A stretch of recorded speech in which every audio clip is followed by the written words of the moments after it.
चलिए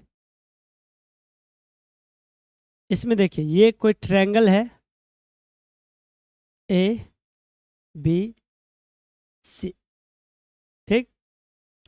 और आपको मान चलिए ये एंगल अल्फा है, ये बीटा है और ये गामा है। तीनों वर्टिसेस भी दिया हुआ है, Z1 Z2 Z3। आप लोग का कोऑर्डिनेट ज्योमेट्री भी चल रहा है और कॉम्प्लेक्स नंबर भी चल रहा है ना। उसमें वर्टिसेस दिया रहता था x, y, x1 y1 x2 y2। यहाँ पे भी रियल इमेज पार्ट में पॉइंट दिया हुआ है। ओके, अब इसमें क्या निकालना है हमें?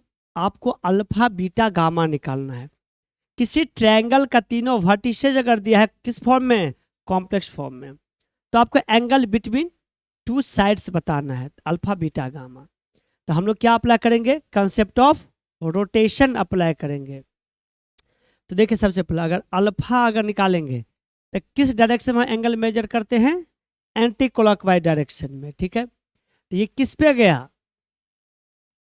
तो आर्गुमेंट ऑफ ये इस पे गया, फाइनल लाइन ये हो गया Z3 minus Z1 upon initial ये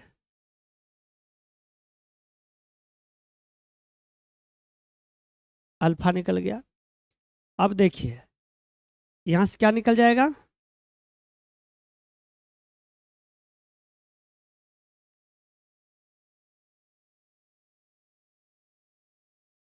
बीटा। तो बीटा कौन सा है? एंटी क्लॉकवाइज, तो इस डायरेक्शन में होगा। इस पे आ गया तो क्या हो जाएगा?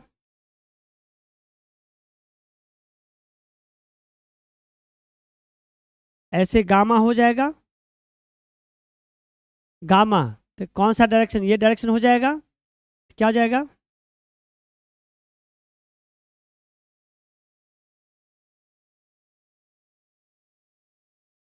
तो एंगल बिटवीन टू लाइन से निकल जाएगा। अब कैसे एंगल ये कैसे देगा? अरे जब ये काम होगा तो आर्गुमेंट ये खुद x प्लस आई वाई के रूप में होगा। तो खुद वो कॉम्प्लेक्स एक इसके अंदर कि ये क्या है? खुद एक कॉम्प्लेक्स नंबर है। और किसी कॉम्प्लेक्स आर्गुमेंट नहीं निकाल लेंगे। मान लीजिए जो भी दिया है ये सॉल्व करेंगे, 3 प्लस 2 आई आ जाए, 1 माइनस रूट 3 आ जाए, 1 प्लस रूट 3 आ जाए, 1 प्लस आई आ जाए। तो उस कॉम्प्लेक्स नंबर का हमें क्या बताना है? आर्गुमेंट जो एंगल होगा। बताना बहुत अच्छे से बता दिए थे।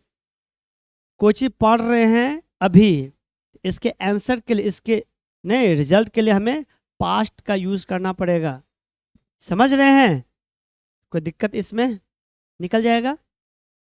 अब ये बच्चा कुछ सोचे, बहुत कुछ बच्चा होते हैं ना, ओवर थिंकिंग नहीं करेगा चीज़ों पे। वो बोलेगा सर ये तो अल्फा एंगल हो गया, ये एंगल कैसे देगा? वो ऐसे, ये तो सॉल्व हो गया, तो आर्गुमेंट हो गया, तो एंगल कैसे देगा? वो समझ ही नहीं पाता है। लेकिन किसी को हम आर्गुमेंट निकाल के एंगल निकाल देते, कैसे? वो पास्ट क्लास में वो चीज़ याद होना चाहिए। अब हम मान लीजिए ये पढ़ा रहे हैं, आपको वही दिक्कत है, ये बनेगा कभी? ये कभी समझ में आएगा? तो आप क्या बोलेंगे? हम तो पढ़ने जाते हैं, हमको समझ ही नहीं आता है ना। देखिए बच्चे, कोचिंग संस्था सेकेंडरी होता है, जैसे वही तो बच्चा गया कहीं पे भी। लेकिन हाँ, कोई संस्था या टीचर का ये कर्तव्य काम होता है बताना। जिस तरह से हम आप लोग को बार बार बताते समझाते हैं, मोटिवेट करें, वैसा अगर वहाँ 1 to 1 किया जाए ना, तो वो बच्चा भी कभी यहाँ नहीं आता। यही नहीं होता है ना। बातें समझ में? तो कहने का मतलब है कि आपको पास्ट चीज़ों को पढ़ना पड़ेगा, तब इम्प्लीमेंट होगा ये, तब ये क्वेश्चंस बनेगा, नहीं तो नहीं बनेगा ये। समझ रहे हैं? अगर हम पूछे तो वो आपको, हम किसी को बोले कि भैया आर्गुमेंट के बारे में क्या क्या था लिख के बताओ, क्या सब लिख के बता दोगे? तो बता हम लिखने के लिए बोल देंगे अभी। तो हाँ बोलो तो बड़ा सोच समझ के। देखो भैया, जब भी हम लोग सर बोलते हैं कि हो गया समझ गया, तो बहुत सोच समझ के बोलो। उसी हाँ नाम में तुम्हारा सफलता छुपा हुआ है कि नहीं है? उसी हाँ नाम में आपका सफलता है। हाँ बोल दे, ठीक है बेटा समझ गए, हम आगे बढ़ गए। जब आपको तो आया नहीं समझ में, वो तो हाँ ऐसे बोल दिए थे आप, उसका ध्यान रखना है। समझ गए? अब ये चीज़ आगे हम बताएंगे, तो वो नहीं आएगा तो कभी आएगा? आर्गुमेंट वाला चीज़ें तो वो क्लियर होना चाहिए। बच्चा अब जाके क्लियर करेगा तो आप पीछे हो गए ना। तो उसी टाइम उसको क्लियर कर लेना चाहिए पूछ पाछ के। अब ये जब पढ़ रहे हैं तो इसका यूज आगे भी अगर होगा तो इसको यहाँ अच्छे से समझ लो ताकि आगे याद भी रहे। ओके, ये खेल समझ गए? ठीक है, अब देखो